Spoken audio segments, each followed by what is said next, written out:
Boa noite, pessoal. Sejam bem-vindos a mais um programa da Matemática Humanista ao vivo. Eu sou o Carlos Matias e hoje recebo o querido professor Sador Almolô. Muito prazer, muito obrigado por estar presente aqui na Matemática Humanista. Seja muito bem-vindo, queridíssimo professor. Muito obrigado pelo convite. É um prazer imenso recebê-lo. Aproveito da nossa conversa. Maravilha, tem um monte de gente já aqui no chat, professor prestigiando a sua presença aqui na Matemática Humanista. Tem a Simone Guedes, a Vânia Araújo, lá de Araguaína, em Tocantins, a Sandra Ponte, a Teodora Pinheiro. Um abraço para o João Paulo Almeida, lá do Ceará. Olha que legal, professor Sador. Tá o Brasil inteiro aí prestigiando o senhor, dando carinho ao senhor. Chegou a Patrícia Silvério agora também. Muito bacana, sejam todos muito bem-vindos.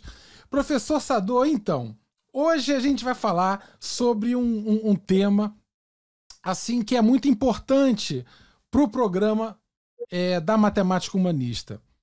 E eu até diria para o pessoal todo que está assistindo que praticamente o programa inteiro, eu não vou dizer que é a mesma pergunta o programa inteiro, porque a gente vai variar, a gente vai mudar as perguntas, mas há uma semelhança, há uma unidade entre o tema que a gente vai tratar hoje. Então, mas antes da gente entrar nesse tema, eu queria que o senhor falasse um pouco sobre a sua trajetória, como o senhor chegou aqui no Brasil, como o senhor se envolveu com a educação matemática, compartilhar com todo mundo que está aqui, porque é um exemplo, acho que, de história de vida, de experiência. Ia ser muito bacana se eu pudesse compartilhar com a gente um pouquinho. Bom, como todo mundo sabe, algumas pessoas sabem, eu sou da República do Mali, que fica na África. Aí já me formei como professor de matemática do ensino médio. Sim. E depois eu fui para a França para fazer o DA, eles chamam de DA, de Diploma de Estudos Aprofundados, e depois o doutor na Universidade Grande. O DA eu fiz na Universidade de Estrasburgo, com o Raymond Duval e Livinage, infelizmente, que faleceu alguns dias atrás. Terminei meu doutorado em Matemática e Aplicações em 1992. Eu fiquei um ano a mais na França como aquele que eles chamam professor AD de pesquisa e de ensino. Depois voltei para Mali. Mas no final de 93, eu tinha já recebido o convite da PUC São Paulo para ser professor visitante, mas eu tinha voltado para Mali, meses pensando se realmente queria vir para o Brasil, acabando no Brasil, na PUC São Paulo, 7 de abril de 1994. Olha só, que beleza. Então, claro que a minha tese ênfase era matemática e aplicação, mas com ênfase com estudo da demonstração usando um software, partes, e a outra era a análise estatística implicativa. Bom, cheguei em 94, era para ficar 2 anos, mas estou aqui ainda faz quase 26 anos, um pouquinho meio da PUC do Brasil. E aí, bom, vendo isso, né? E eu faço parte era professor do programa de estudos pós-graduados em educação matemática, e que passou de matemática para educação matemática, e a gente está aí. Maravilha. Se as pessoas querem mais informações, a gente vai dentro. Então vamos lá, professor.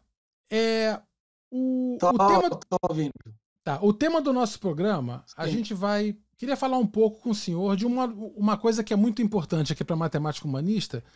A gente sempre fala de que a nossa forma, né, de se relacionar com a matemática, de ensinar, de aprender, ela naturalmente ela é muito ela depende bastante da forma com a qual nós percebemos o que é a matemática, como nós percebemos as suas qualidades.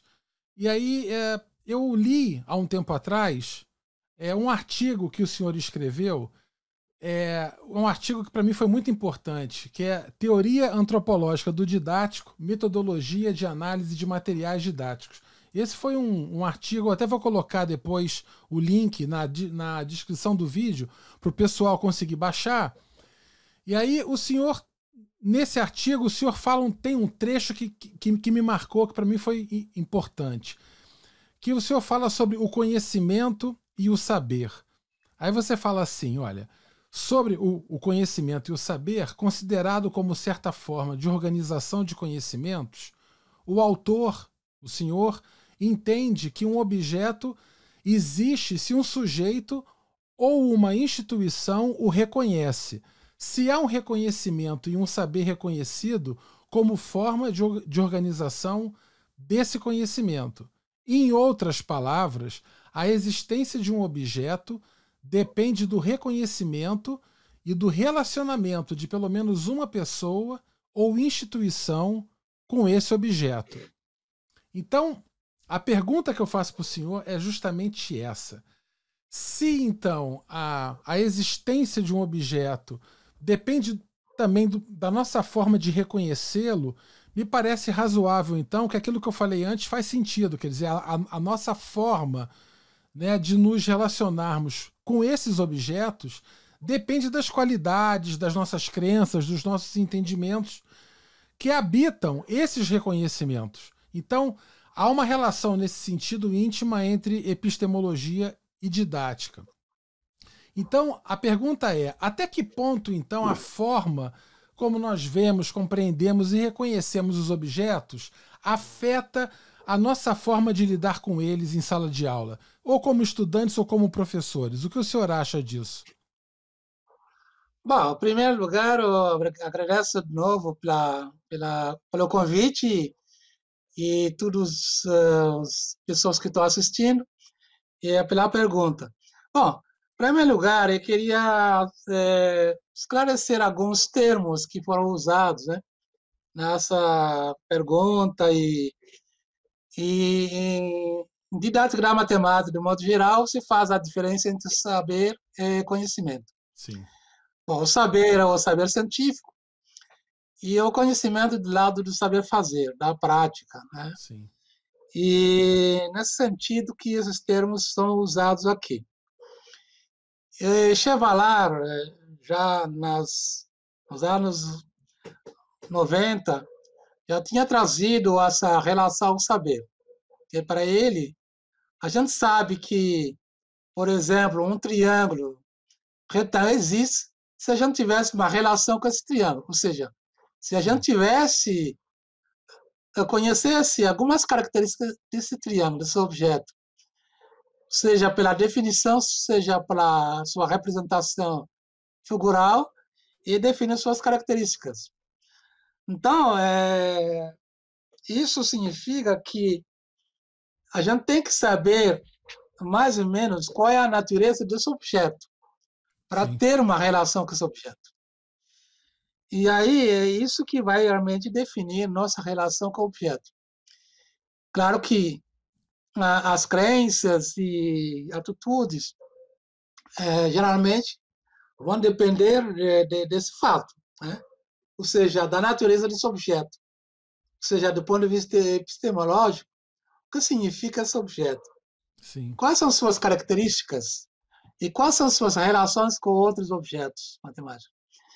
Isso que vai fazer que, para nós, esse objeto existe numa determinada instituição, que seja a instituição científica, a instituição escolar, ou mesmo a instituição professor.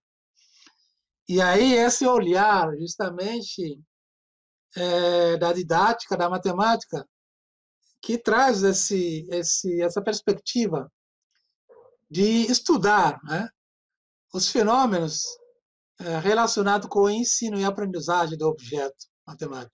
Sim. Então, para isso, necessariamente, a gente precisa conhecer a natureza desse objeto, ou seja, necessariamente, na didática da matemática, de modo geral, tem essa dimensão epistemológica, Sim. que é estudado do objeto, antes de imaginar qualquer proposta para ensinar esse objeto. Não sei se respondi, mas se não respondi, pode colocar de outra forma a Não, questão. sim, respondeu bem, sim. Eu acho que isso é uma coisa interessante, quer dizer, a questão epistemológica, a gente fala muito a questão da própria instituição, a instituição científica, a instituição escolar, mas há dentro dessas instituições, quer dizer, quando a gente fala de instituição escolar, não é uma instituição escolar bem definida, não é uma instituição genérica. Quer dizer, a gente entende a escola como uma instituição sociocultural relevante, mas há uma diferença quando a gente entra na escola de verdade. A gente vê escolas e escolas em lugares diferentes, quando você está em contextos socioculturais completamente distintos, né? Isso acaba chegando, por vezes, acaba invadindo as relações das pessoas com os objetos e tudo mais. Isso faz sentido, né? Sim. Não, com certeza, que quando a gente fala de escola, tem na didática da matemática, tanto na teoria antropológica do didático, com a teoria das situações, geralmente a gente imagina um modelo de escola. Sim. Ou seja, do que a gente fala é uma escola modelo, que representaria todas as escolas, mas a gente sabe que esse modelo não traduz necessariamente ao pé da letra Sim. a realidade da escola, de cada escola. Sim. E quando a gente se fala de aluno, nas teorias da didática da matemática também, um aluno, digamos, epistêmico, ou seja, Sim. aquele aluno genérico Genérico. que representaria um conjunto de alunos. Sim. Claro que na hora que a gente vai imaginar um trabalho em sala de aula com verdadeiros alunos, aquele que foi pensado a priori deve ser ajustado, levando em consideração as restrições das diferentes instituições, Sim. ou as restrições relacionadas com os próprios alunos, as restrições relacionadas com o próprio aluno. Então, para isso que você falou, eu concordo plenamente que a escola verdadeira, uma sala de aula, bom, geralmente ela é diferente. Sim. Quanto que a gente prepara nossa aula para uma determinada sala de determinados alunos, e na hora que a gente fica à frente deles, se depara com alguns problemas que surgem no momento da aplicação, e somos obrigados a repensar justamente a proposta para adequá-la aos alunos que a gente está à frente de nós. Sim. Perfeito. É isso. Isso aí. Esse é o grande desafio, né? Quando a gente vai estudar a parte particularmente do saber fazer, né, professor? Quando a gente vai realmente para a prática, vai para a ponta do saber fazer real, né? E a gente começa a lidar com essas especificidades, né? Não só do estudante, como da escola, como do currículo, né? Quer dizer, isso é uma coisa que eu queria explorar até bastante com o senhor. Mas assim, eu tinha um ponto, deixa eu ver, o pessoal que está no chat tem pergunta? Quem tiver pergunta, pode fazer pergunta. Olha aqui, tem uma pergunta aqui do Samuel de Souza. É uma pergunta clássica, professor. Essa aqui é uma pergunta clássica que eu vou jogar no seu colo aí, professor, dar a sua posição sobre ela. É a seguinte: a matemática foi inventada ou criada? Talvez descoberta ou criada, né? Aquela pergunta clássica. Qual a sua posição? É um ou outro, os dois, Bom, nem. e acho que a gente pode dizer que a matemática, como todas as outras ciências, surgiu da necessidade de resolver problemas. Né? Às vezes problemas reais ou problemas teóricos. algumas coisas. Bom, a gente poderia dizer que, não sei se o Zenon que falou, não me lembro do autor, que os números naturais, bom, são criação de Deus, o resto são criação de homens. Foi o Ou seja, Kronecker. O Kronecker, né? é o Kronecker, é isso mesmo, o Isso. Kronecker que falou. Então, Foi. ela foi, até tinha lido um autor que fala, na verdade, quando a gente resolve um problema que a gente fala que o aluno errou, na realidade, devemos interpretar isso como uma forma de conhecer, de saber, Sim. que talvez não deu certo naquela situação e que na hora que a gente avançar, refletindo sobre o problema com que a gente está se deparando, a gente acaba aprendendo coisas novas, Sim. ou criando, inventando, modelando coisas novas.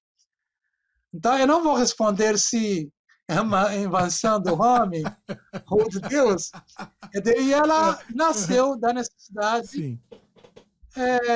de resolver problemas, Sim.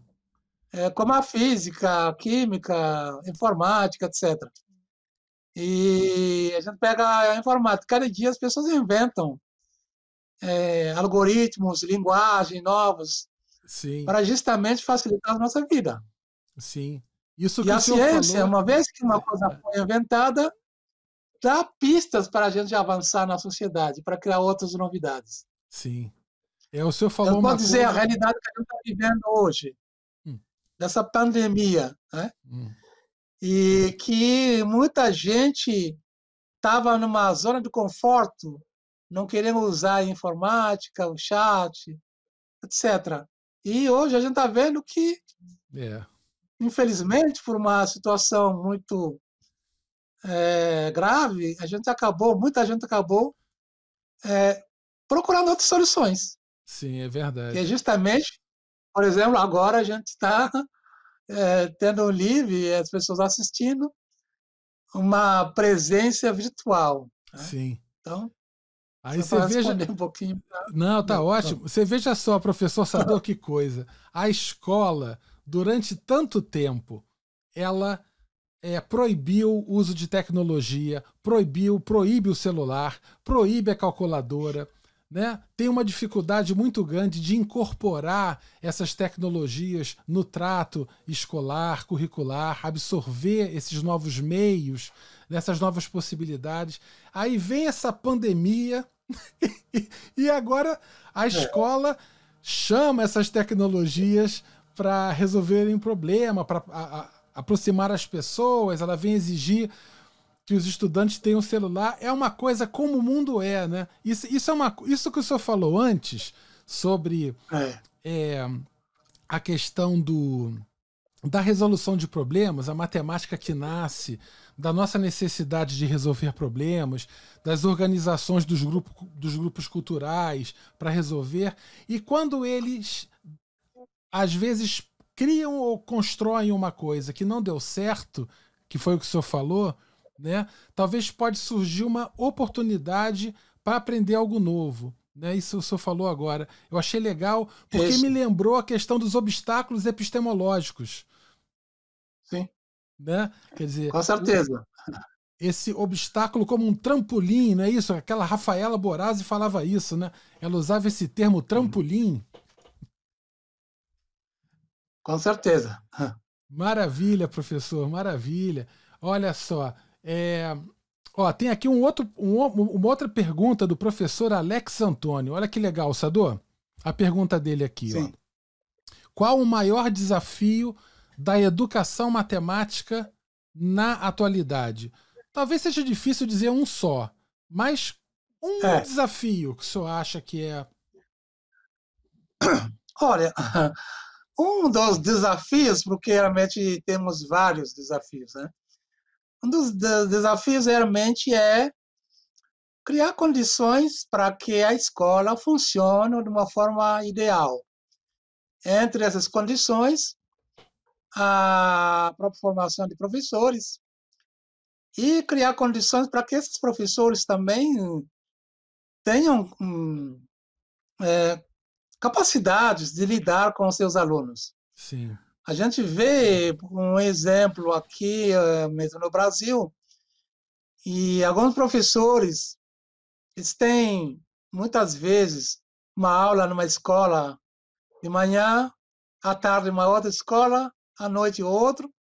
Então, na realidade, as condições financeiras fazem com que esses professores, mesmo alguns deles sendo capacitados, né, do ponto de vista matemático, do ponto de vista didático, nem sempre estão nas condições favoráveis para aplicar aquilo que realmente Mais ideal, adequado. né, Sim. para trabalhar com seus alunos. Então, uma das condições realmente é a formação e criar condições nas escolas para que o professor possa realmente usufruir de tudo que for possível para que participar da emancipação dos seus alunos. Claro que tem outros fatores, né, que outras condições, Sim. é importante. A gente fala da tecnologia. Bom, Sim. não se trata só de instalar um laboratório e Sim. trancá-lo É. para que, por medo de que os computadores sejam Sejam quebrados, roubados, é. mas também criar condições para que os alunos e os professores pudessem usar essa tecnologia. Sim, sim. Bom, a tecnologia também não pode ser usada, antecipando um pouquinho de uma questão que acho que virá, não é para só fazer igual o que faria um professor usando o giz e o Sim, quadro é. negro ou branco. Sim. Ela tem que trazer um diferencial. Sim, sim. Senão, isso exige realmente dar condições aos professores do ponto de vista da formação e do ponto de vista material para que ele possa fazer esse trabalho de uma forma ideal. Sim.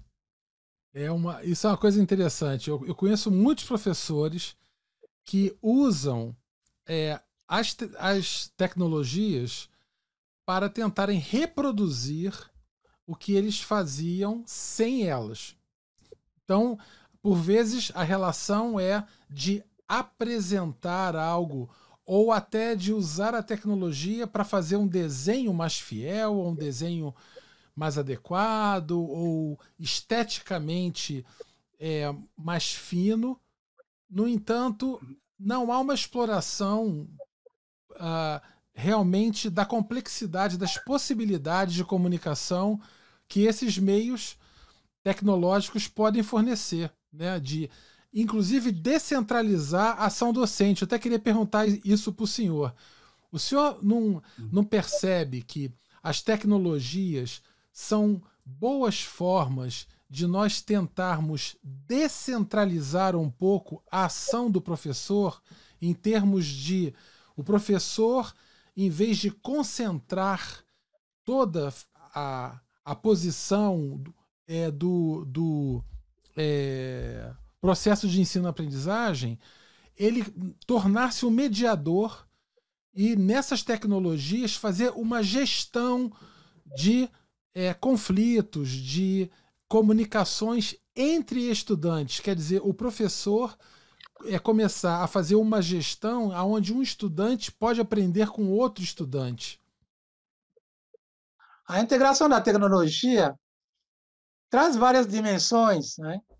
Primeiro, eu vou usar um termo que vou usar para uma colega nossa, a Miriam, que o professor precisa sair de sua zona de conforto, porque a relação entre aluno e o professor não é mais uma relação direta, porque você tem um artefato tecnológico que, de alguma forma, vai mediar alguns passos desses processos de ensino e de aprendizagem. Sim. E, além disso, o professor precisa construir situações que têm um diferencial em relação a situações fora do ambiente tecnológico. Porque, se isso não for feito, não há necessidade de usar essas tecnologias. Então, uma das coisas que o professor deve fazer é justamente analisar quais são as potencialidades do artefato tecnológico o que esse artefato, dado o que eu quero ensinar, pode trazer a mais comparada com outros ambientes que poderiam ter sido usados. Sim. Mas senão a gente vai repetir um cenário que é quase igual ao cenário papel-lápis. Sim. E aí é claro que o uso da tecnologia, a gente vê isso agora nesse momento, pelo menos nas universidades privadas, algumas escolas privadas. Eu tenho minhas filhas, 2 filhas, estudando de uma forma virtual. Sim. E realmente parece que está dando mais autonomia a esses alunos, trabalhando mais, porque uma das minhas filhas começa às 8h30, para almoçar 1h da tarde e retoma até 10 horas da noite. Nossa. Então, essa é a vantagem realmente da tecnologia, se ela é bem usada. Sim. Se o professor pensa bem nas potencialidades dessa tecnologia na formação dos seus alunos. Maravilha. Professor, tem aqui uma pergunta do Fernando Emílio Leite de Almeida. Deixa eu colocar aqui na tela para o senhor. É a seguinte: por que as rupturas são importantes na relação didática, segundo Brousseau? Bom, as rupturas são muito grandes, porque, inclusive, quando a gente tem as questões de obstáculo que você falou, do ponto de Sim. vista do obstáculo Sim. epistemológico, que o próprio Rousseau fala que é um conhecimento que pode ter dado certo em algumas circunstâncias, que em outros pode levar a soluções erradas. Então, essas questões justamente são importantes a serem trabalhadas. Sim. E quando eu pego o caso da tecnologia, por exemplo, como eu falei, o professor ele sai da sua zona de conforto, e já é uma ruptura em relação à situação dele antes de usar a tecnologia. Sim. É uma ruptura também, se a gente pode dizer, de contrato, na hora Sim. que a gente, aluno, direciona aluno a um trabalho mais autônomo, né? Que ele se sente responsável, o primeiro responsável da construção dos seus conhecimentos. Isso é imprescindível. E essas rupturas, geralmente, elas são provocadas pela escolha adequada e das variáveis didáticas que provocam essas rupturas didáticas. Sim. Então, essa aí é importante nos processos de ensino e aprendizagem. Bom, eu digo processos, porque para mim ensinar e aprender são 2 processos diferentes. Apesar de poderem ser interligados, alguém pode aprender sem ser ensinado por alguém. Sim, é verdade. E aí a gente ensina sem necessariamente aquele que foi ensinado aprenda. Sim. Então, por isso que eu falo o processo de ensino e aprendizagem. 2. Sim, maravilha. Tem uma brincadeira que eu sempre faço aqui na Matemática Humanista, vou fazer de novo, professor. Já acho a 4ª vez que eu faço essa brincadeira aqui. Que é assim, eu falo assim, professor Sador, eu ensinei eu tenho uma cachorrinha aqui em casa, eu ensinei para ela a falar inglês. Ela não aprendeu, mas eu ensinei. É isso mesmo. É isso Então, mesmo. a gente tem que separar isso, né? Porque muitas vezes os professores, eles acham que, nossa, a minha aula foi incrível, eu consegui ensinar, eu fui claro, mas ele não tem essa referência, essa empatia de se colocar no lugar do estudante, né? Muitas vezes de realmente perceber que o foco é a aprendizagem, não o ensino, né? Porque, na realidade, a gente esquece, a gente que hoje é professor, pesquisador, a gente esquece que fomos alunos. Sim. Que é muita coisa que foi ensinado, a gente não entendeu muita coisa. Tem coisas que a gente acabou aprendendo quando a gente se tornou professor. Sim. Daquela disciplina. Então, realmente é uma ilusão achar que desde que ensino o aluno aprendeu. É um processo mais complexo e que a gente precisa realmente ficar atento a isso. Sim, E que precisa de vários momentos de, como o professor falou, de acomodação, a simulação tem que provocar um desequilíbrio. sim, A acomodação, a simulação não vê equilíbrio. sim, Então, isso realmente leva bastante tempo e que às vezes idas e voltas. sim. Talvez a gente termina a, a, a sala onde a gente estava, a mesma formação, sem ter aprendido direitinho algumas coisas. É verdade. Uma coisa que eu acho interessante é que eu penso, quando a gente fala de obstáculo epistemológico, essa pergunta do Fernando, ela eu achei bacana porque eu penso assim, por vezes, quando eu estou dando aula na universidade, eu vejo que boa parte do meu trabalho, professor, que funciona muito bem como estratégia de ensino e também tem um bom efeito na aprendizagem, é o seguinte: é, por vezes, perceber, quando é possível, naturalmente, é, qual seria um obstáculo epistemológico vivido por esse estudante. E aí seria a minha tarefa levar o estudante até o obstáculo para que o próprio obstáculo o faça sentir a necessidade e a crise para dar o salto ou de perceber o erro. Quer dizer, por vezes o professor pode acompanhar ou estimular uma aproximação de algum tipo de obstáculo para provocar justamente essa percepção do erro. Ah, com certeza. Agora, a gente tem também a nossa prática, como os obstáculos epistemológicos são inerentes ao saber, né? Sim, E aí a gente tem aqueles obstáculos didáticos que são inerentes à escolha do professor. sim, E aí, às vezes, pode reforçar justamente esses obstáculos de natureza epistemológica.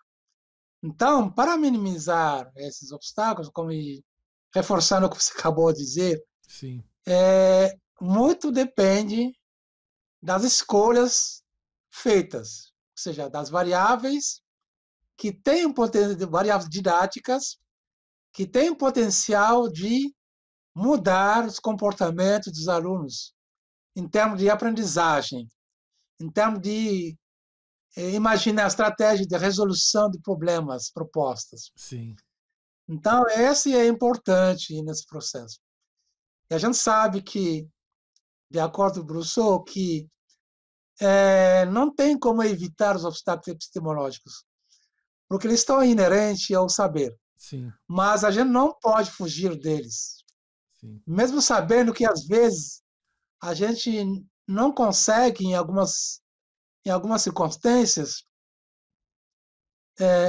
transpor, ou seja, minimizar ou resolver que o aluno consiga realmente ultrapassar esses obstáculos. sim. Mas, como são inerentes ao conhecimento e ao saber que está sendo ensinado, precisamos procurar justamente alternativas para minimizar os problemas que esses obstáculos podem causar no aluno. Bacana, professor. Olha só que legal. Um colega nosso aqui, o professor Bigode, ó, o Bigode tá aí, o Bigode tá falando aqui, professor Sadou, o aluno errou ou resolveu outro problema. Essa é uma colocação clássica do Bigode. Por sinal, o Bigode nem sabe, mas eu vou contar aqui uma história. Eu estava há uns anos atrás com a professora Helena Cury, que era lá da PUC do Rio Grande do Sul, depois ela foi para a Unifra, agora ela se aposentou recentemente. Minha querida, beijo para Helena Cury, é craque em análise de erros. E a gente estava falando sobre isso, que por vezes o Bigode tinha falado dessa frase já um tempão atrás, e aí eu falei com ela sobre essa frase, que por vezes o estudante, quando erra, na verdade ele resolveu outro problema. Essa é uma colocação clássica. Um abraço, Bigode. Obrigado pela presença aí.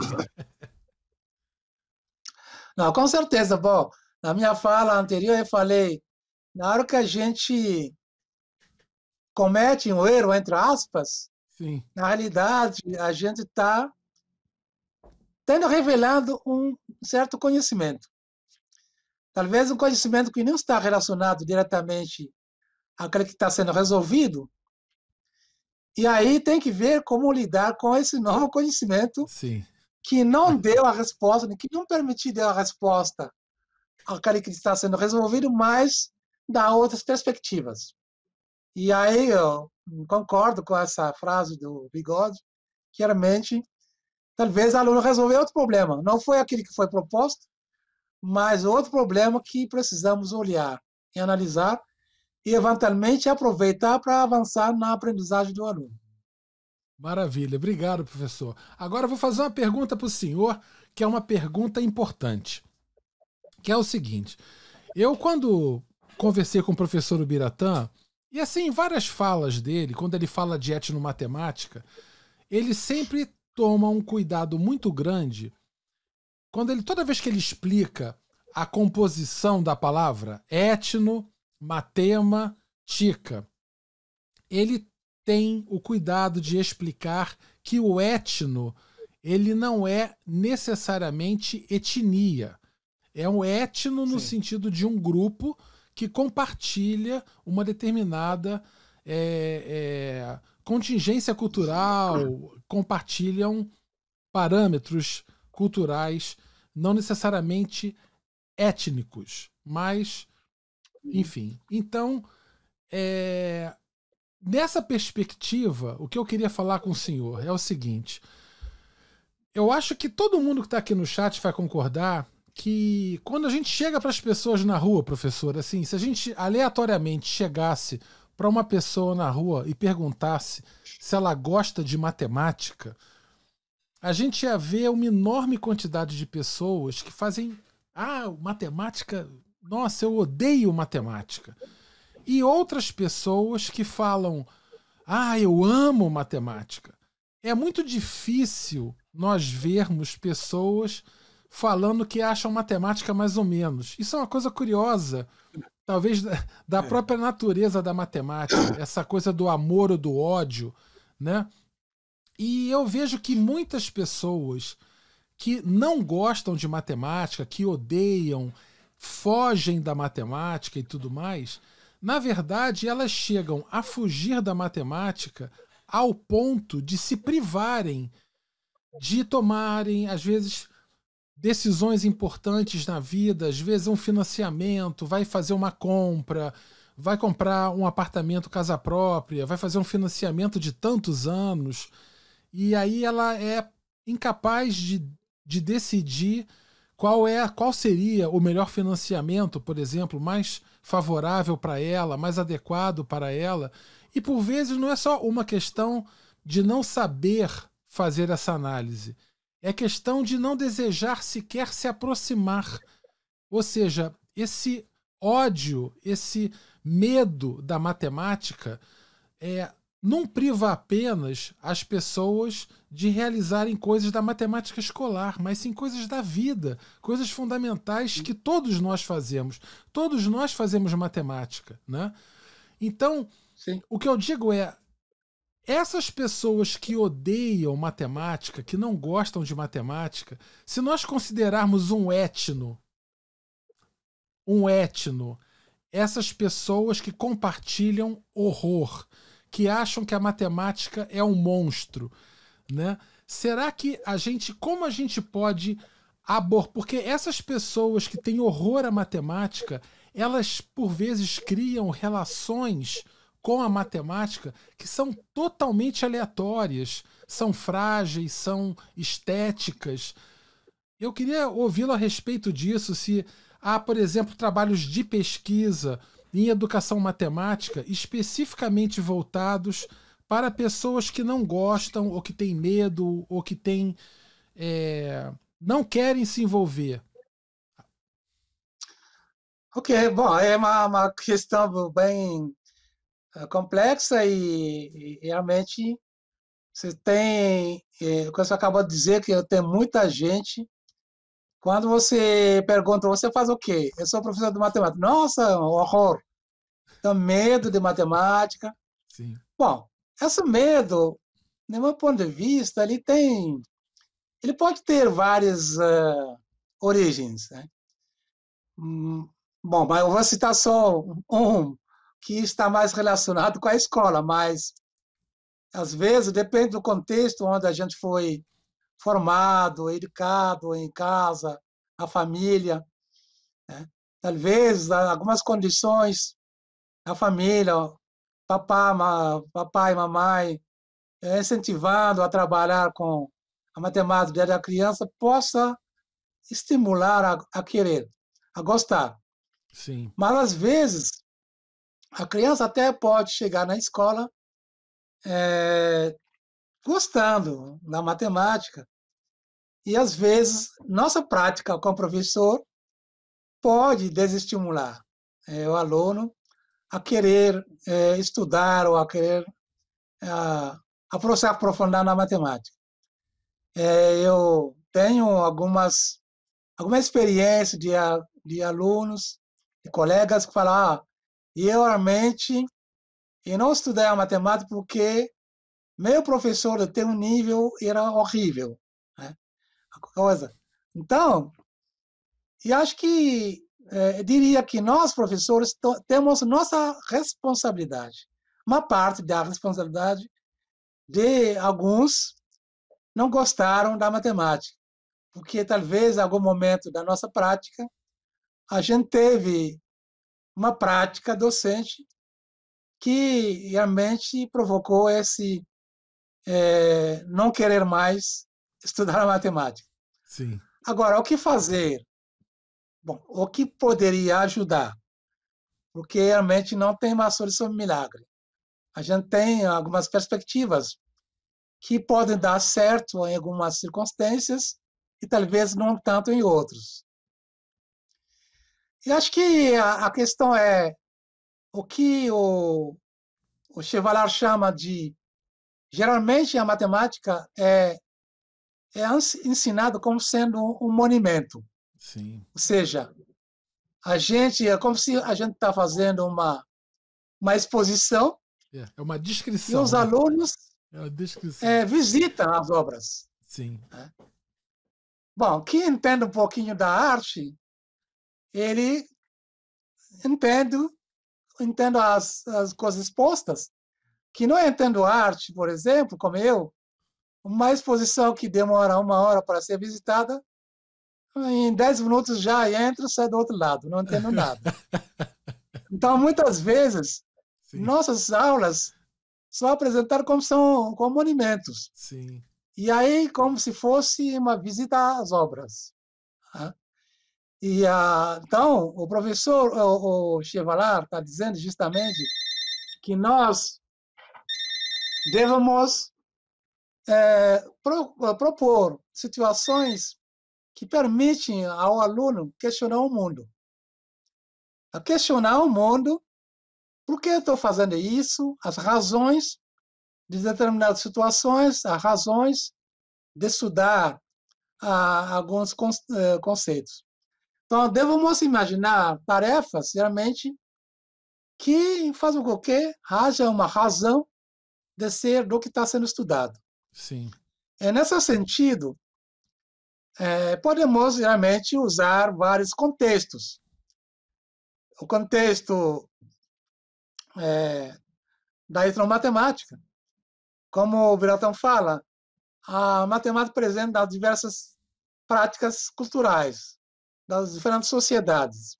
Sim. Podemos imaginar situações que envolvem as práticas que ajudam em algumas situações aluno realmente a dar significado àquele que está sendo trabalhado. Sim. Agora, podemos também imaginar situações intramatemáticas, né? Situações puramente matemáticas, mas que tenham realmente um significado para o aluno, que não é mais uma visita às obras, mas que permite ao aluno questionar o mundo, ou seja, permitir investigar, ler livro, investigar na internet, interagir com outro colega, com o professor. Então, e aí apresentar a sua resposta, né, aos outros, debater para ver o porquê da coisa. Sim. Então, nesse sentido, resumindo, só situando a nossa responsabilidade, e acho que estudos mostram, em vários contextos, isso acabou dando resultados positivos na maioria dos alunos que participaram para esse tipo de trabalho.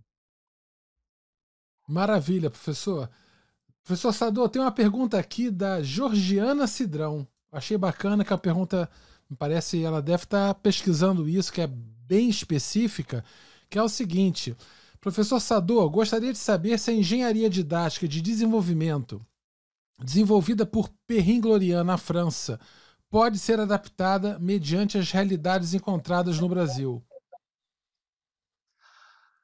Bom, com certeza. Aí, na realidade, a engenharia de dados de desenvolvimento do Marie-Jean Perret era parte do que já foi produzido a partir da engenharia didática, conhecido da autoria de Michel Artigue. Porque, na realidade, você parte dos resultados teóricos e reflexões produzidos em pesquisas usando a engenharia didática de Michel Artigue, e você, a partir desses resultados, você faz reflexões. O que é recomendado é realmente fazer um trabalho de um pesquisador com professores que vão construir situações, vão experimentar e, eventualmente, vão observar e voltar juntamente com o pesquisador e discutir o resultado da aplicação e, eventualmente, reformular. A ideia é, no final desse processo de experimentação, análise, uma nova experimentação, análise, reconstrução das situações, que se produz uma sequência didática que possa ser usada em sala de aula no tempo pedagógico do professor. A engenharia didática, ela não tem objetivo de pesquisa, entre aspas, mas ela pode, sim, produzir resultados científicos. Mas a ideia é realmente produzir o que a gente fala de recursos, que possam ser escolhidos por o professor e que possa usá-las tal que eles são ou ajustá-los para a realidade da sala de aula. Então, isso pode ser usado sim. Claro que exige, por parte do professor, se são os professores que vão fazer isso, sozinhos, juntamente com o pesquisador, a leitura do que foi feito. Por exemplo, pega o Teorema de Pitágoras, né? A gente tem várias pesquisas, dissertação de mestrado, tese de doutorado, que já produziram conhecimento sobre o ensino e a aprendizagem de Teorema de Pitágoras, os problemas que os alunos enfrentam, propostas para minimizar essas dificuldades. Então, a partir desses trabalhos, que o professor, o grupo de professores, eventualmente juntamente com o pesquisador, vão reconstruir outras situações que se adequam à realidade de sala de aula. Porque a gente sabe que o professor, na sua aula, ele tem um tempo que a gente chama de tempo pedagógico, Sim. Muitas vezes 2 aulas de 50 minutos, e que não dá uma sequência de uma pesquisa de mestrado e doutorado, muitas vezes quantas sessões? 10, 15 sessões por fim de pesquisa. E o professor, na verdade, ele tem 2 aulas para fazer, aplicar a sua sequência. Então, a ideia geral que está atrás da didática segunda geração é isso, né? Então, se tiver mais perguntas, eu vou Não, responder. temos sim. Então, a pergunta aqui bacana. Obrigado, então, Georgiana Cidrão, pela pergunta. Super respondida. Na verdade, o Alexandre fez um monte de perguntas. Estava tentando escolher aqui uma pergunta para fazer para o senhor. E eu escolhi essa daqui. Qual o maior desafio no ensino da matemática? A distância entre escola e a universidade? Ou a falta de investimento em pesquisa e aperfeiçoamento docente? Eu acho que o maior desafio, claro que a distância entre a universidade e a escola é um dos desafios, mas acho que o maior desafio é a falta de investimento. Sim. Quando você tem professor numa situação precária, e aí, na verdade, é investimento já na universidade que forma os professores.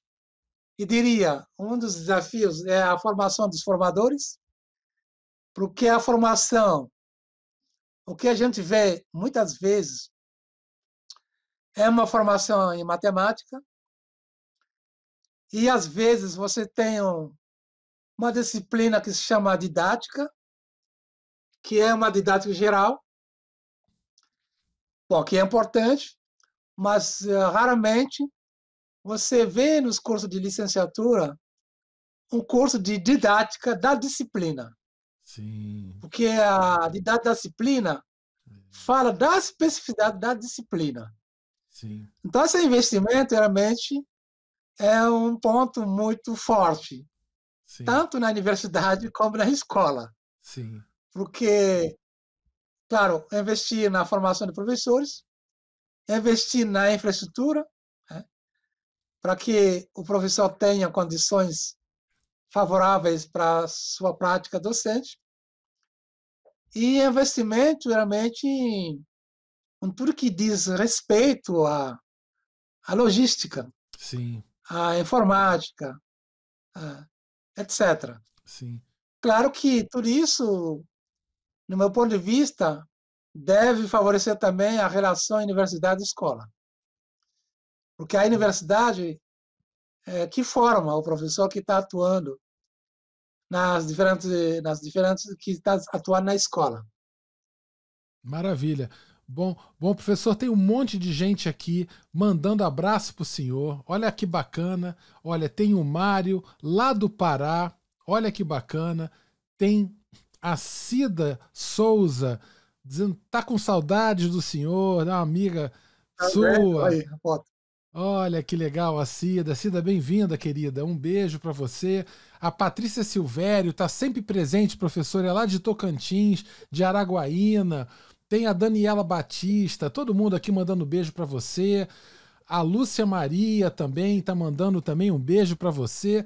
Olha, tá todo beijado, Sador. Muito obrigado. Oi.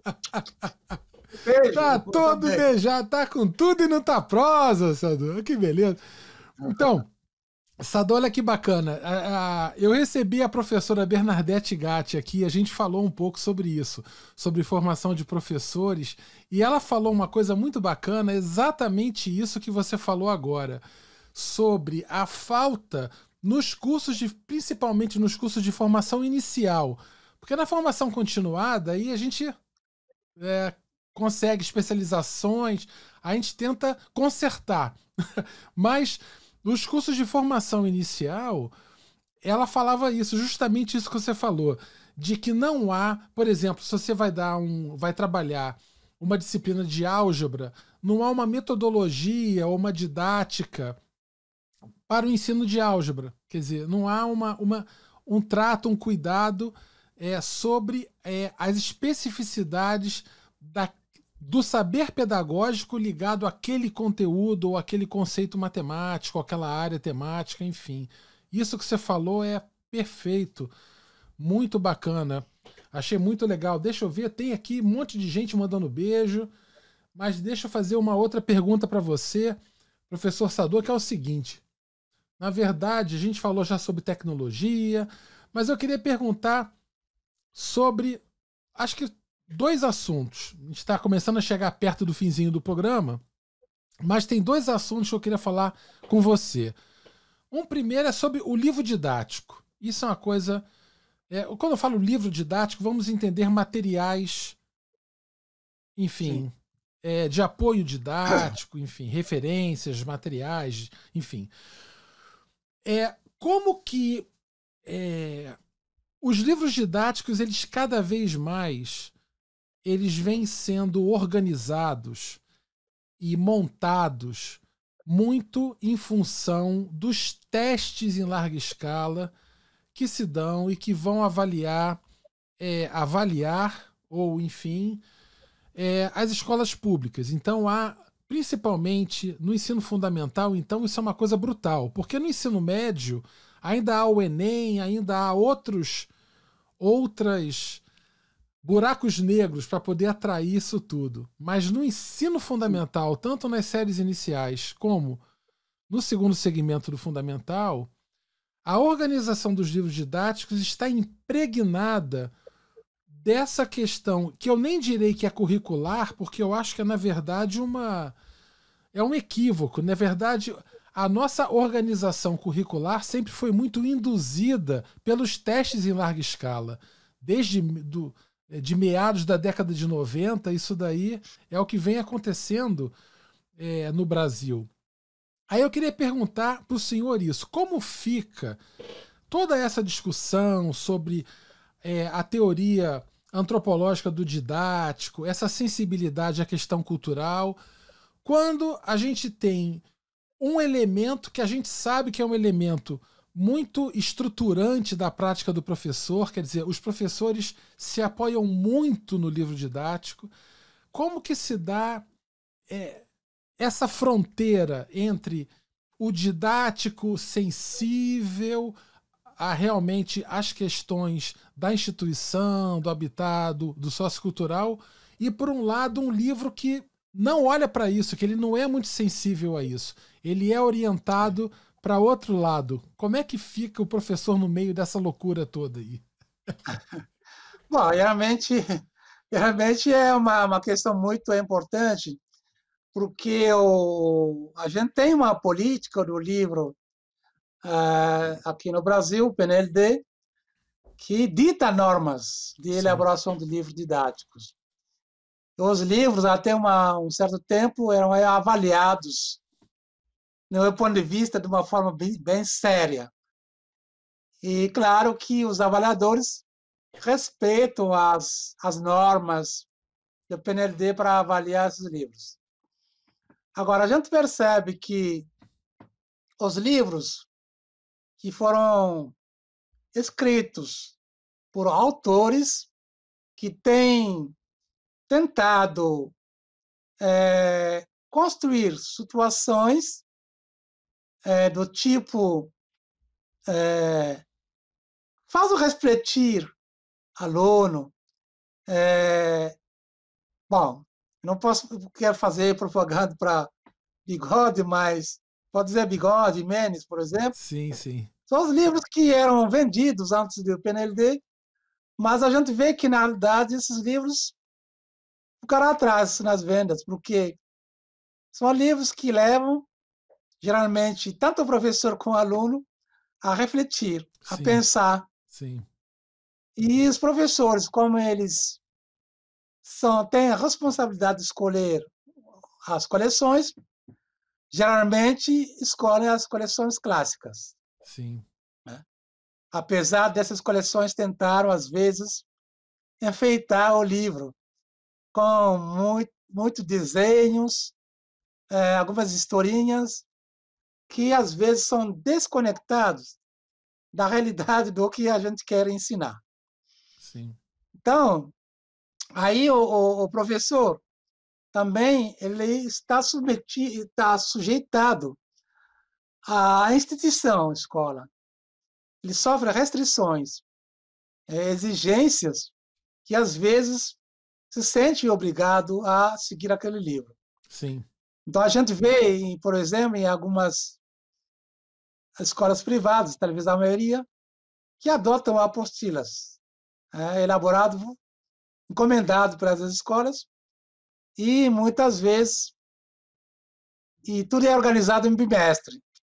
Então, nesse bimestre tem que dar tudo que está previsto. Sim, Então, a nossa dá muita liberdade àquele professor que tem vontade realmente de mudar as coisas.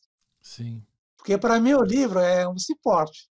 sim, É um suporte como tantos outros, a partir do qual eu, professor, eu vou pensar a melhor atividade ou melhor tarefa que daria conta daquele que queria trabalhar com os alunos. Ou seja, tarefas ou atividades que permitem, como eu tinha falado, ao aluno questionar o mundo. sim. Então, os livros, de modo geral, não são construídos assim. Teve uma experiência, para finalizar, e eu falei, uma editora, que não vou falar o nome, me incentivou a escrever um livro de ensino médio. Bom, o livro, eu tenho rascunho, até hoje não foi publicado, porque eu comecei por atividade, questionamento. Sim. E a chefe da edição falou, então, qual é a resposta? O que os alunos vão fazer? Falei, olha, esse livro, se vocês aprovam, é para aluno refletir, pensar, questionar, e o professor vai ser mediador. Claro, a editora não publicou, rejeitou esse livro. É uma loucura. Então, Puxa vida. os livros que têm essa perspectiva, de modo geral, mesmo se são aprovados no PNLD, raramente são escolhidos pelo professor.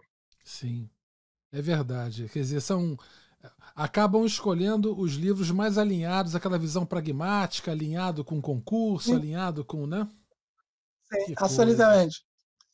Aqueles livros que são mais clássicos, com exercícios resolvidos, enfim, Bom, com uma mas lista olha enorme só. de vestibular. Mas deixa eu então mostrar uma coisa. Bom, esse livro podem. Tem editora, eu não sei que editora é, nem quero saber, mas a editora não quis publicar. Mas deixa eu mostrar para o pessoal aqui da Matemática Humanista o seguinte, ó. Nesse QR Code que está aqui, professor, olha, tem aí, pode acessar vários livros seus lá na Amazon. E eu queria destacar esse livro vermelhinho que reúne vários trabalhos do grupo de pesquisa lá da PUC de São Paulo, não é isso, professor? Sim, sim, sim. Então, olha, quem Sim. quiser conhecer esses livros, ó, a editora não quis publicar, mas olha quanto livro que ele já escreveu aí, vamos conhecer aí, ó, que beleza. Então, só deixa eu dizer, realmente esse livro, a gente tem esse vermelhinho, e aí publicamos no grupo outro sobre metodologia, que já pelo CRV. Esse livro pretinho, bonitinho, Fundamentos. Tem uma versão que está sendo atualizada, revisada.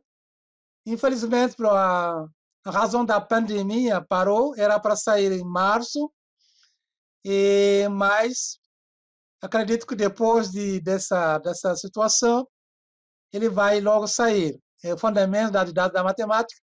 Tem uma nova versão, revisada, atualizada, que vai ser publicado pela mesma editora da Federal do Paraná. Está pronto, a gente já tinha revisado, mas faltou um mês para ser disponibilizado e finalmente paramos por causa da pandemia. Acredito que vai sair logo. Maravilha. Eu tenho esse pretinho de didática da matemática. Eu tenho esse livro daí, li ele todo, já trabalho ele lá na UF com vários estudantes, quando eu dou tópicos de educação matemática e a gente fala de didática da matemática, nós os lemos lá duas boas partes do livro, professor. É um livro muito, muito apreciado e muito bem acolhido, tá certo? Só preciso saber Muito aí. obrigado. É um prazer imenso. Ó, eu tô aqui que nem aquele menino, rapaz, que é fã do Super-Homem e tá conversando com o Super-Homem do outro lado. Tô muito feliz aqui, professor, de receber você aqui, porque eu admiro o seu trabalho há muitos anos e compartilhar esse espaço aqui. Olha, eu tô que nem pinto no lixo, professor. Eu tô feliz da vida aqui. Ó, tem pergunta aqui pro professor Sador aqui no chat, deixa eu colocar aqui, que é do Daílson Costa. Ó que legal, professor Sador, a pergunta dele. Ops, tá aqui a pergunta dele. Qual é o papel e o lugar da didática da matemática, a escola francesa, ele fala, nos cursos de licenciatura em matemática ou pedagogia, como disciplina específica, junto às disciplinas de matemática, no estágio, passa perto de algo que a gente já falou aqui no programa de hoje já? Olha, a didática da matemática geralmente é uma das sub-áreas da educação matemática, porque, para mim, a educação matemática, tal que é trabalhado aqui no Brasil, abrange muito mais coisas.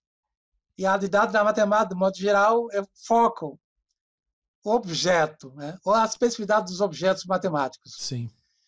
E aí, aqui no Brasil, a gente tem vários grupos que trabalham com a didática da matemática.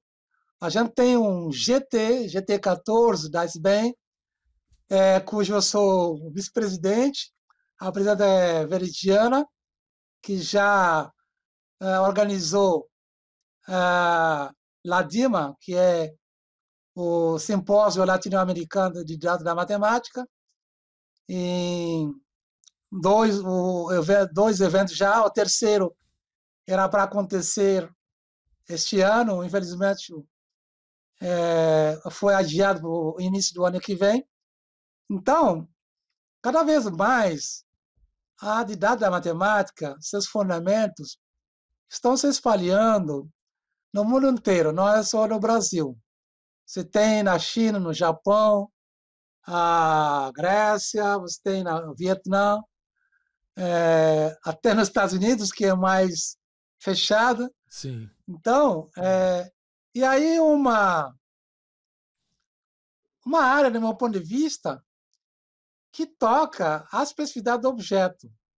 E acho que o que interessa o professor refletir sobre quais são os problemas relacionados com o ensino e aprendizagem de um determinado conceito. Sim. E muitas vezes a gente tem alternativas que são propostas, experimentadas, e que deram alguns resultados. Claro que esses resultados dependem do contexto onde a experiência foi aplicada. Mesmo assim, elas dão indícios de que poderia acontecer. E acho que o professor e pesquisador precisa ler esses resultados e ajustar o que for necessário para seus alunos. E acho que a didática ela pode ser ensinada sim como disciplina na licenciatura. Mas eu acho que o mais importante é que cada professor de cada disciplina, como você falou, professor de álgebra, ele tem que, juntamente com a aula teórica que ele está trazendo, Sim.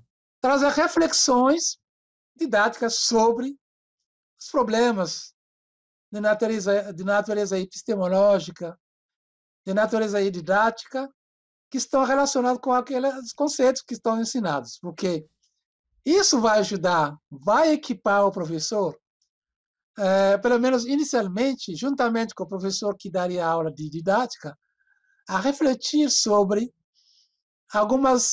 o ensino e aprendizagem de alguns conteúdos matemáticos.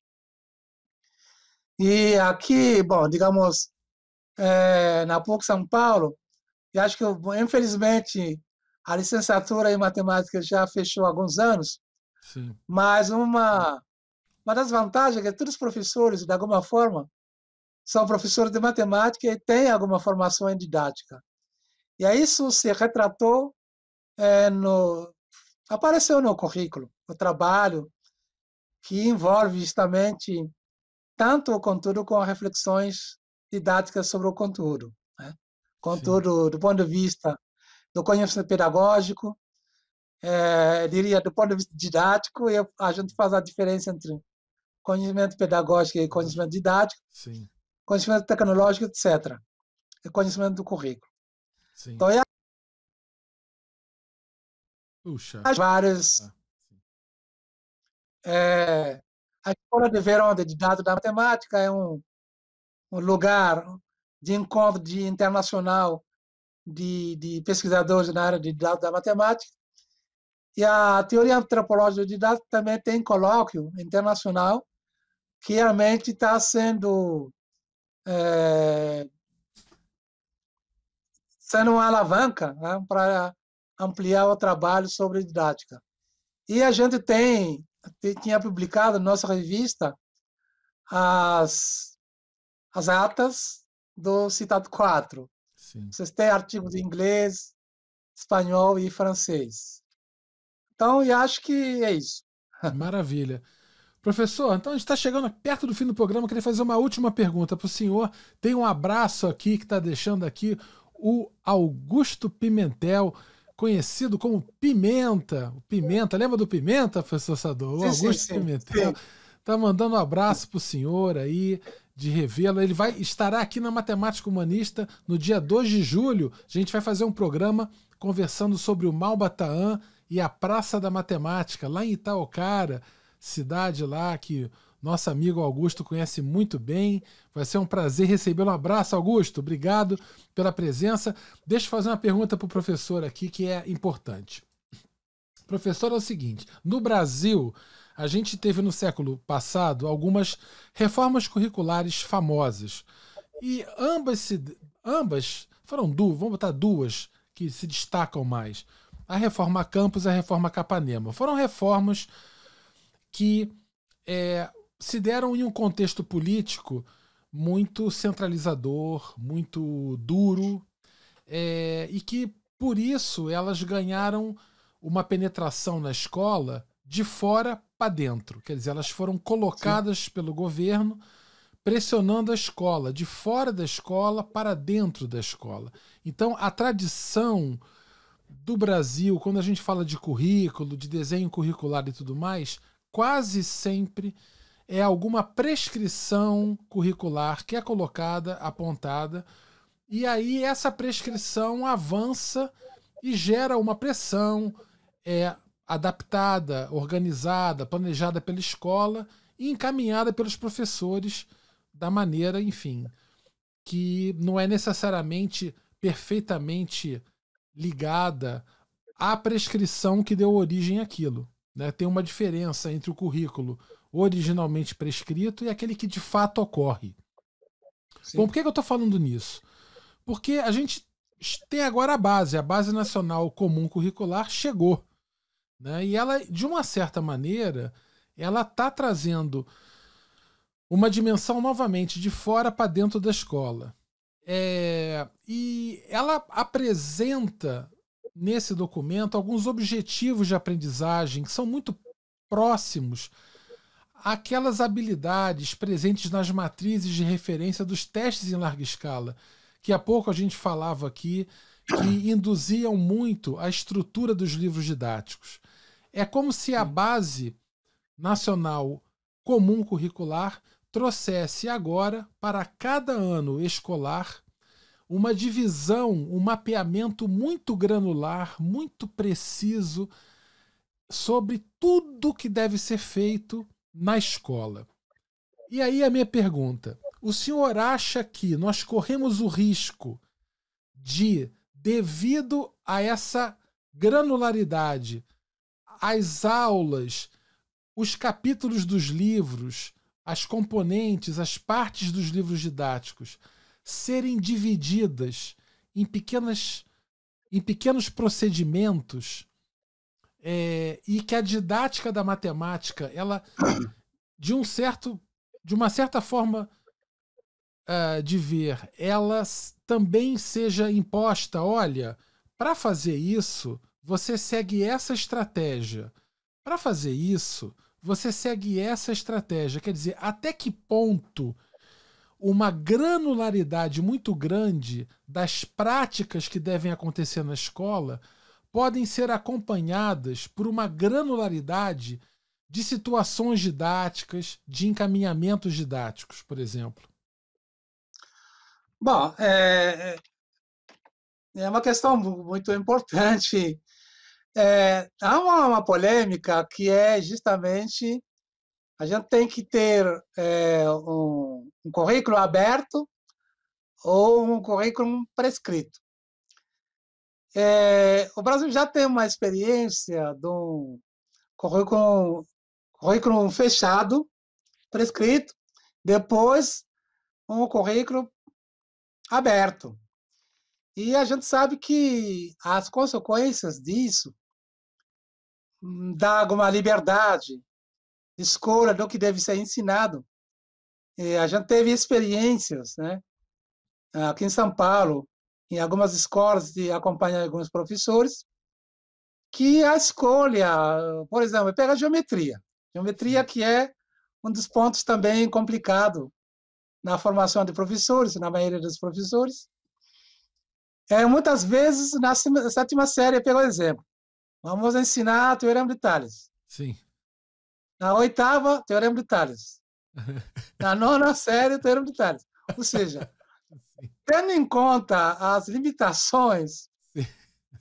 na formação de alguns professores e tendo, não tendo uma exigência de seguir um conteúdo prescrito, Sim. os professores acabam escolhendo praticamente o mesmo conteúdo.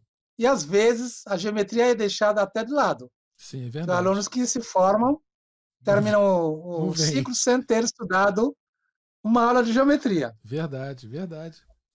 Agora, o que a gente pode dizer, talvez, o mérito de um currículo prescrito? Que talvez o professor se sente obrigado a ensinar alguma coisa. E não estou dizendo que ele vai ensinar bem essa Sim. coisa. Então, uma das vantagens talvez é isso, né? Sim. Que você tem o que está prescrito e você, de alguma forma, é obrigado a ensinar isso. Sim. Agora, realmente, quando a gente tem um currículo com algumas habilidades e competências e habilidades, e a questão é a seguinte: como que o professor entende essas habilidades? Sim. Quais situações o professor pode construir ou imagina para alcançar essas habilidades e competências? E acho que aí que tem um dos maiores problemas, Sim, né? verdade. Que é justamente você pegar um livro que traz tudo picadinho com situações que não levam necessariamente ao significado daquele que está sendo ensinado, Exato. e o professor não tendo necessariamente condições, não necessariamente equipado, como fala o Chevalat, talvez você recorre justamente a esse livro que você citou. Sim. E acho que o que deveria ter sido feito é justamente, a gente volta nisso, a formação de professores. Sim, É verdade. uma reflexão didática sobre o currículo. Sim. Quando a gente fala, competência tal, tendo várias habilidades. Então, o que significa isso? Sim. Quais tarefas podem ser escolhidas que têm potencial para, eventualmente, alcançar essas habilidades, esse conjunto de habilidades que juntamente vão dizer que eu cheguei na competência tal. Sim. Isso não foi feito, que a gente sabe que houve uma polêmica muito grande Sim. na elaboração da BNCC. Sim. Está aí. Agora, e acho que nós, da educação matemática, temos o dever de refletir sobre essa BNCC, porque ela está aí, ela impõe restrições, Sim. e aí na hora que a gente trabalha com nossos alunos, a gente tem que levar essas restrições em consideração e ver, na medida do possível, quais atividades podem ser elaboradas, escolhidas, que permitem chegar lá. Ou seja, que permitem, aquele que falei em algum momento, Sim. questionar o mundo. justamente aquele livro que é construído com atividades que dá dicas, exercícios padrão, né? Sim. Faz 10 vezes iguais, faz uma prova que está muito próxima daquele que foi realizado. Isso. E acho que nós precisamos formar nossos professores, formação continuada inicial, de modo que o professor tenha a condição de questionar tudo isso. Ele cria situações que permitem ao aluno também questionar o mundo. Sim. É isso que quer dizer, porque, bom, na França, por exemplo, a gente tem um currículo prescrito, Sim. mas a gente tem várias experiências justamente usando a didática da matemática, experiências quais realmente o trabalho é feito de modo a questionar esse mundo. Sim. E é isso que acho que deve ser feito aqui, já que politicamente o que foi imposto. Sim. Vamos ver o que nós podemos fazer para que, apesar de ser fechado, torná-lo um pouco mais aberto do ponto de vista justamente de um trabalho flexível que permitisse ao aluno questionar o mundo, como o Chevala fala. Sim. Isso é uma coisa interessante. Eu estava refletindo outro dia sobre isso, essa questão de prescrição, currículo prescrito, tal e tudo mais. E eu fiquei pensando assim, puxa vida, tem gente divulgando, falando que a Terra é plana. Então, se a gente... Nessa hora, um currículo prescrito para garantir que na escola vai ter alguém falando que não é plana. Pelo menos isso. Pelo menos isso. Então, maravilha. Professor Sador, tem aqui uma colocação da Maísa que eu acho legal colocar, que é justo, que é a seguinte: a BNCC prevê uma parte diversificada que é de responsabilidade das redes construir. É verdade. Eu queria só falar para a Maísa o seguinte, e também para o professor Sador. Eu tive realmente a paciência de contar quantas habilidades há na BNCC. Eu contei todas. 1.567, professor. Nossa! Então, na ocasião de lançamento da base, diante das críticas de que a base, de uma certa maneira, engessava demais, ou ela dizia tudo o que a escola tinha que fazer, as pessoas falam, não, isso é só 60%, a base faz 60%. 40% vai ficar por conta, como fala a Maísa, das redes construir. Quer dizer, na verdade, espera-se que a base seja uma prescrição capaz de induzir a construção de um currículo aonde você vai ter 40% a ser construído depois pelas escolas. E o ponto que me incomoda nisso é que, por exemplo, em matemática funciona a regra de 3. Funciona. Se 60% é tanto, quanto é 40%? A gente sabe quanto é, né? Mas em currículo, não. Em currículo, não há uma regra de 3 capaz de, dos 60%, você conseguir, principalmente porque os 60% que a base coloca é muito em cima da questão do conteúdo. Se você olhar... Porque a primeira parte da base é linda. A parte das competências gerais é maravilhosa, muito bonita, muito bem feita. Agora, quando você chega naqueles objetivos de aprendizagem, as habilidades e tudo mais, você começa a ver algo um pouco mais próximo daquilo que a gente já conhece bem. E aí ficaria a cargo das redes, a partir dessa prescrição, construir. Tomara que dê certo, né, professor? O professor falou aí que a gente tem que se esforçar, a Maísa também está chamando a atenção. Tomara que dê certo, e é isso daí. Obrigado pela Maísa. Professor, a gente está chegando quase na hora de acabar o programa, está quase acabando já. Eu queria só perguntar para o senhor o seguinte, a última pergunta final, que é a seguinte: quais são os seus projetos atuais, do grupo de pesquisa, tem livro novo saindo, evento, algo que você queira compartilhar com a matemática humanista?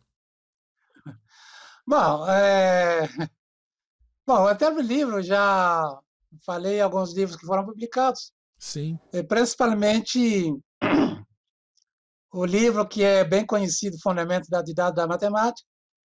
Eu reformulei, atualizei, e atual deve estar 180 páginas, o próximo deve ser mais do dobro, né? Acho que deve em torno de 400 páginas ou mais. Caramba, que legal. E deveria ter saído em março, mas a gente tem que esperar um pouquinho. E a gente tem outros projetos, e temos um projeto de fazer um livro, mais um livro sobre teoria antropológica do didático, Opa! principalmente os trabalhos voltados do Brasil, e com foco na Universidade Federal do Pará, mas outros colegas, os outros colegas, ainda não fizemos o formato, não lançamos convites.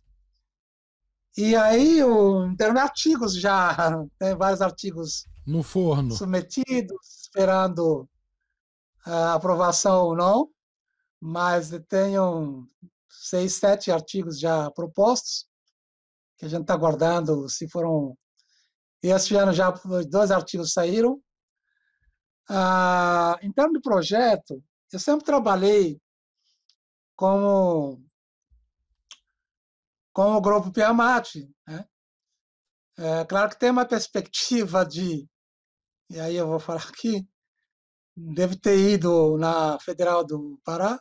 Sim. Desde março, infelizmente, eu estou ainda aqui em São Paulo, por causa da pandemia. Da pandemia, né? Aí, então, o projeto que a gente trabalha, dentro do projeto maior, realmente a formação, o pensamento matemática, e voltado para ensino-aprendizagem, principalmente a formação de professores e os seus alunos. E me foco, claro que trabalho com vários temáticos, justamente geometria, mas já trabalhei com vários outros assuntos. Sim. E a integração da tecnologia. Isso é realmente um trabalho que vem fazendo, mas agora eu quero dar maior um foco nisso, né? É isso. Maravilha, maravilha. Professor, olha, queria dizer para o senhor que foi um prazer imenso recebê-lo. Muito obrigado pela presença, agradeço a sua disponibilidade de compartilhar todos os seus saberes, o seu conhecimento. Sabe, conhecimento, é saber fazer. Você sabe tudo. Muito obrigado. Muito obrigado pela sua presença. Dou uma boa noite a todos aí no chat. A Noêmia Senzak, a Patrícia Silvério, o Rodrigo, Maísa, um beijo para você, a Cida Souza, o Fabiano, todo mundo presente aqui no chat, acompanhando. Obrigado pela presença. E eu queria, professor, antes de me despedir, só mostrar para o pessoal que está assistindo o programa, eu produzi um vídeo há uns 4 dias atrás, com muito esforço, correndo, um vídeo curtinho, são 4 minutos, para poder mostrar no programa de hoje. E por quê? Porque, na verdade, a matemática humanista, ela espera muito, talvez, divulgar posições ou ideias que possam fazer com que as pessoas que não gostam, que não são tão bem relacionadas com a matemática em termos de convivência, tá? Em termos de conviver bem com a matemática, que elas consigam se aproximar, que elas consigam se reconciliar. Então há espaço para receber pessoas expoentes em educação matemática, como o senhor, como o professor Ubiratã e tudo mais, mas há também espaço para discutir outras coisas envolvendo matemática, educação matemática, filosofia da matemática e tudo mais. Aí eu fiz um vídeo agora que chama-se Matemática e Estranhamento, as regras do jogo. É um nome estranho, né? Eu recebi aqui o professor Antônio Miguel, que é craque em Wittgenstein, o Antônio Miguel, de História da Matemática, o senhor conhece. E o Antônio Miguel, ele teve aqui, a gente falou sobre jogos de linguagem, a gente falou sobre um monte de coisa, foi muito legal. E nessa ocasião eu produzi esse vídeo juntando tudo, juntando essa minha conversa com o senhor hoje sobre a importância de nós tentarmos reconhecer a matemática de uma maneira mais inclusiva, de uma maneira mais positiva, mais sensível aos estudantes, mais sensível à aprendizagem. E aí eu queria dedicar esse vídeo em homenagem ao senhor, a admiração que eu tenho pelo senhor, ao professor Antônio Miguel, ao professor Ubiratã D'Ambrosio. Então aqui nesse vídeo tem elementos de Wittgenstein, de Popper, só que numa linguagem poética. O texto é meu, a produção é minha, tudo aqui foi feito em casa com muito carinho e eu deixo de presente para o senhor. Muito obrigado, professor. Uma boa noite a todos do chat. Vai tocar o vídeo agora e aí a gente se despede depois, tá bom? Um abraço para o senhor. Fique com Deus, professor. Obrigado Tudo de bom. Muito obrigado. Agradeço ao senhor. Parabéns pro programa. Muito obrigado. É sempre um prazer. Obrigado.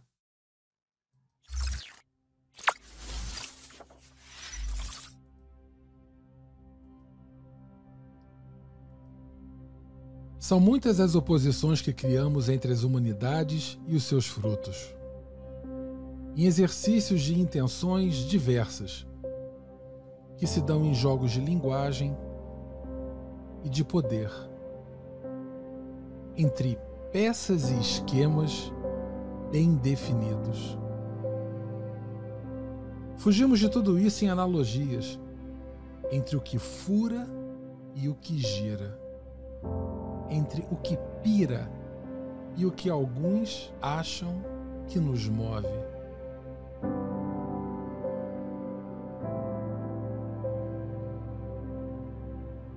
Mas a denúncia que claramente declara a necessidade de mudança vem do estranhamento, nu e cru, que te acerta em cheio, bem no meio, e ataca a sua crença nas regras do jogo. Voa, voa, voa comigo e veja que nem sempre o chão é onde estamos. Somos também o que fazemos e desejamos. Somos todos os planos que moram em nossos cantos. Relações entre pessoas e matemáticas caberiam em jogos, apenas em metáforas.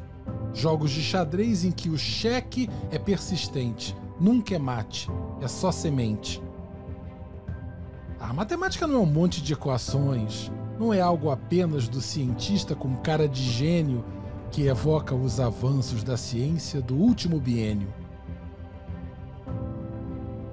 Não é romance ou historinhas, mas é história, é sensação, é simetria, é inclusão. Ela é resposta a uma comoção, é cultura, divulgação, é livro, revista, é canção, é humildade. Entre a criação e a descoberta, a matemática é ambas. É incerteza sobre certezas. São certezas da incerteza. Não é produto do sim e do não. É fruto do meio e da crítica. É o que sobra. A matemática é ordinária ao nascer. Por que então se torna snob ao morrer? Espero que você ache tudo isso muito estranho e que te acerte em cheio, bem no meio, e ataque a sua crença nas regras do jogo. O estranho é abrigo do comum, quando lembramos de levar o que fazemos e sentimos. E voamos.